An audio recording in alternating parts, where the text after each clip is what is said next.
our Palestinian friends, and welcome, and a warm welcome to another visitor to Sheffield who we know very well, Naomi, who's come up from Kent. So we're very much welcoming Naomi. Today is an important day. It's an important day because it is the day for innocent child victims of aggression.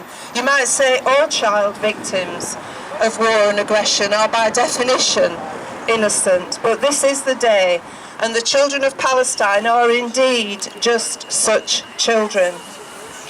I'd like to start with a quotation from Nelson Mandela. He said, "History will judge us by the difference we make in the everyday life of children." And if that's true, and I believe it is, history will judge Israel, and actually the wider enablers of Israel in the West, very, very harshly indeed. Because when I think about the children of Palestine, that's from the river to the sea, all the children of Palestine, two phrases come to mind. One of them is stolen childhood, and the other phrase is the process of unchilding children, And both of these expressions are about the systematic, the deliberate, and the very cruel ruination of a period of life that is so important and so precious and which cannot be replaced. A whole generation of Palestinian children are growing up facing the devastating impacts of occupation, apartheid, and genocide. The impacts are on education, health, family stability, psychology, and just the sheer issue of children's play and growth. And the war on Gaza has been a war on children. Approximately 20,000 children have been killed in Gaza, and a staggering number, 39,000, have lost one or both parents. And there is a shocking initialism that's originated in Gaza. It is WCNSF, Wounded Child, No Surviving Family. Why are there so many? Is it just collateral damage, or is it a project to rob the Palestinian children of their future? Because children are the future of every one of us standing here. All those children without one or their other child. And an amazing statistic, a really good statistic, 40% of the families in Gaza have actually taken in somebody else's child. There is no social security, no social services left, but the people have stepped up, and they are providing care and love and compassion for these children who have been hit so hard by Israel.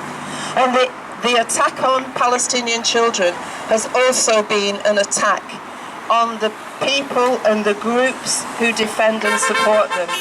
And just one example is Defence of the Child International Palestine. We've drawn on DCIP for decades. They've been working for nearly 40 years in Palestine, throwing a spotlight on what's happening to children, throwing a spotlight on child prisoners and the abuse of children generally.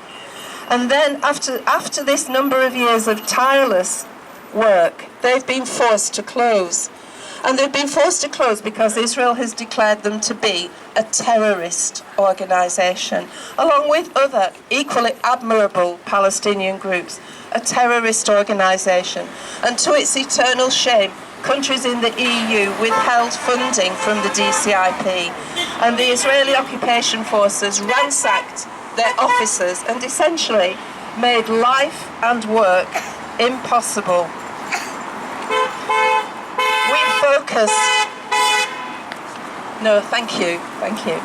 We focused on child prisoners previously, 300 from Gaza. and all the children who have just vanished without a trace, never to be seen again. And tonight we're reflecting on all the other children whose very life is a form of imprisonment. But as we so often see, they amaze us, taking on adult responsibilities, carrying water, foraging for fuel, caring for others, some even going out to earn some money, whatever they can, to support a family. These children are indeed victims, but in so many cases they are determined. This is very hard. Determined little heroes, admirable, with strengths that have come out of the oppression that's been inflicted on us. And they command our total respect and, most importantly, our total commitment to work for the betterment of their lives. And now I'm going to hand over to Hilary.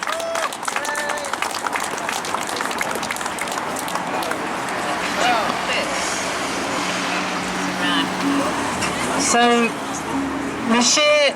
Bashir said to us last week, one of the things he said to us was that Palestinians in Gaza want to be seen as survivors, not just as victims. So here's one story that Annie found actually on Al Jazeera, and it's of the resilience, the bravery and the ingenuity of children determined to live. And we've got a picture here of the child. This is 9-year-old Ratib Mahmoud Abu Kulaik. And Ratib was injured in an Israeli airstrike when he and his family were trying to get to a so-called safe zone ordered by the Israelis. And in an airstrike, his mother was killed and he lost his leg. And I'll pass around this photo in a bit, but what happened was that Ratib's brother, and I'm sorry I don't know his brother's name, helped him to make a makeshift prosthetic leg using a PVC pipe. And why did he do that? He did that because he wanted his brother to play and to live alongside him. His brother Ratib still wants a proper prosthetic leg so he can run and play football again. But why is his brother having to do that? Because Israel continues to deny the entry of medical equipment, including prosthetics, and refuses to deny entry to the many specialists who want to work with the amazing Palestinian doctors to help fit them. And the other thing that I read this week was about the utter failure of the UK government to help the thousands and thousands of seriously injured children from Gaza, including the thousands who are amputees, to their failure to evacuate these children to the UK. It appears that in the last 3 years, and of course the massacre and the injuring of Palestinian children didn't start 3 years ago.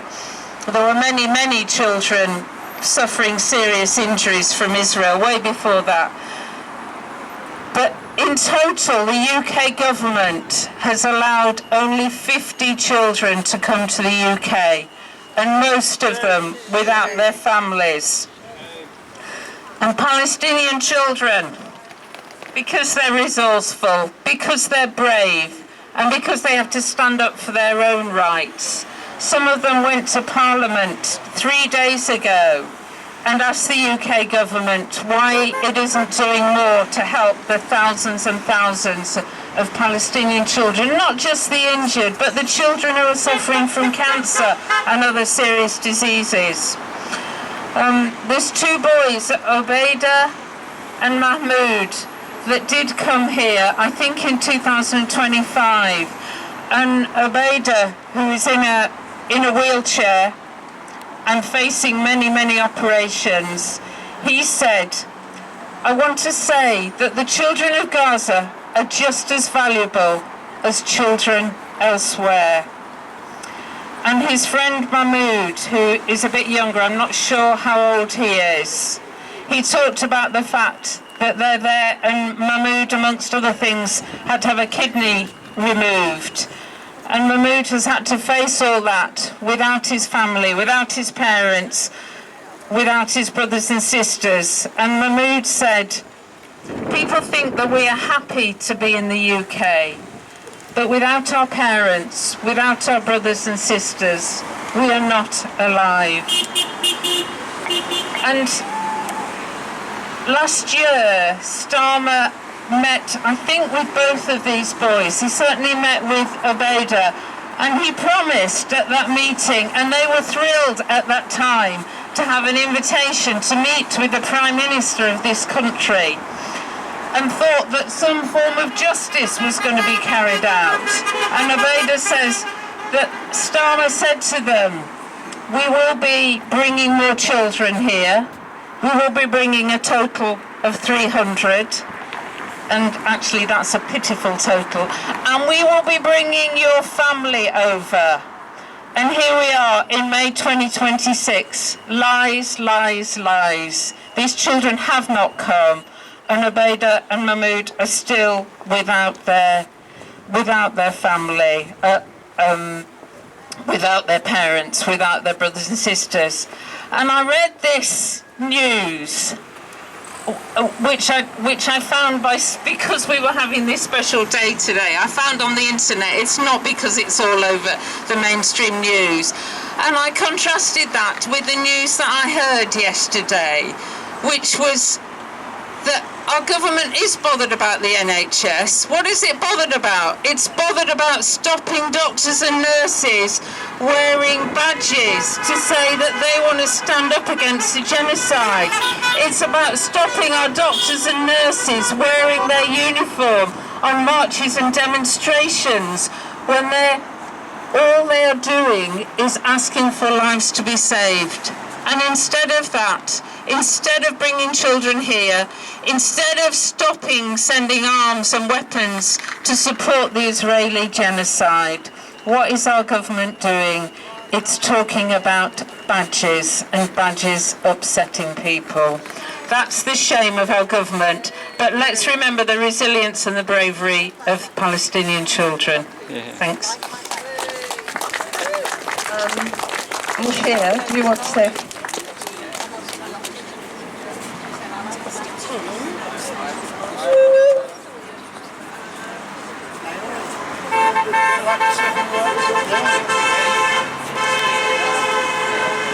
We are honored to have Naomi with us today from London, a fighter from Kent, sorry, it's down south somewhere.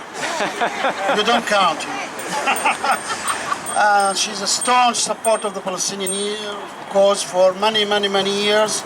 I was honored to be with her when we sabotaged the Israeli Philharmonic Orchestra, 2009. My goodness, 17 years. But she still looks as young as 2005. Would you like to say a few words? All right. Yeah. Hi, that's very kind of Mushir, and thank you for reminding me. Do you remember that event? The Royal Albert Hall, the proms. We actually stopped the BBC broadcasting a prom concert for the first time it had ever happened in 75 years. Yes! Yeah. And what, the kids? So, yeah, I mean, that's the sort of thing that we had to do then, and we need to do more and more of it now. But the atmosphere has changed. While hundreds of thousands of people in this country and millions around the world have started to understand the nature of the Israeli state and its alliance with Western imperialism and the impunity with which it operates, because the US and Britain and all those wonderful, liberal, morally upright nations will back it whatever it does, as long as it serves their interests. More and more people understand that, but more and more governments are doubling down and saying that we must not show our opposition to what the Israeli state does. The anti-Palestinian racism we are witnessing is utterly horrendous, and me and my comrades in Jewish Voice for Liberation spend a lot of time not just shrieking at the BBC radio or TV or other media, but getting out on the phones and on our laptops and sending in impassioned pleas for heaven's sake, listen to the people of Palestine. Listen to the oppressed in this situation. Don't go on acting as if the only thing that matters is the security of the Israeli state and the comfort of the people in this country who support it. So I'm very, very impressed. I'm just in the process of putting on Facebook some pictures of what you're doing here. How long have you been doing it? How many Fridays? 2 years, 10 months. Wow, that's amazing, isn't it? So nearly since the beginning of the genocide. So I'll put that on Facebook and try and get lots of people to emulate what you're doing, because I'm really, it's really well prepared. You know, you've got the resources and people have come with new information to share, and you're getting such a fantastic response. I'm really inspired. So thanks for having me. I'm here for a convention that's happening tomorrow, and Hills is looking after me, so that's why I'm here. Lovely to see you all.